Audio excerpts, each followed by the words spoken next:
presented by RK Music.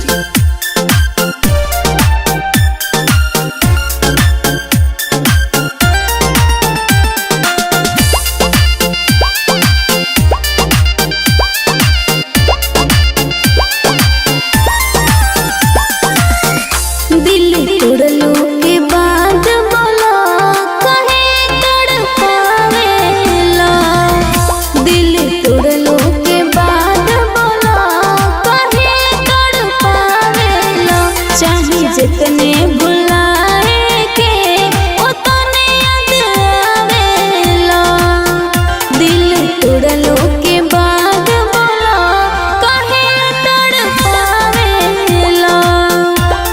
काहे तड़पावेला।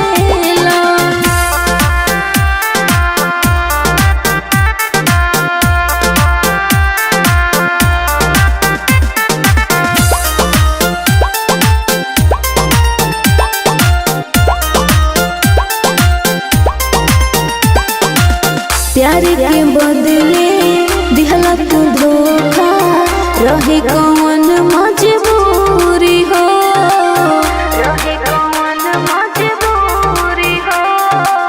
सोचल नहीं कैसे हम जियब, ले लो बनाई तो दूरी हो, ले लो बनाई तो दूरी हो। सचो बड़ा तू हर जाए एही से सतावेला,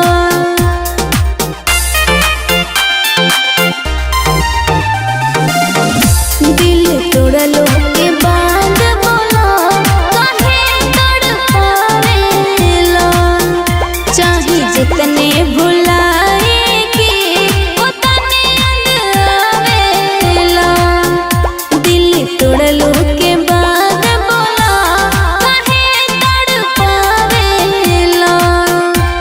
काहे तड़पावेला।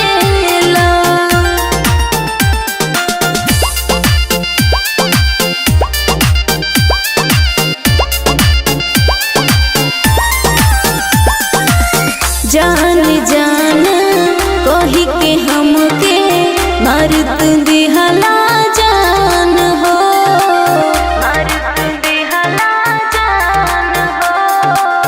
तोड़ दिहला सारा सपना, तोड़ दिहला अरमान हो, तोड़ दिहला अरमान हो।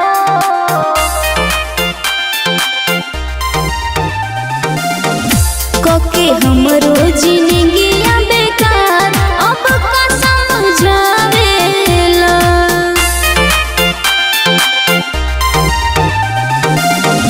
दिल तोड़लो के बाद बोला काहे तड़पावेला, चाहे जितने भुलाए के उतने याद आवेला, दिल तोड़लो के बाद बोला काहे तड़पावेला, काहे तड़पावेला। RK Recording Studio, Gopalganj।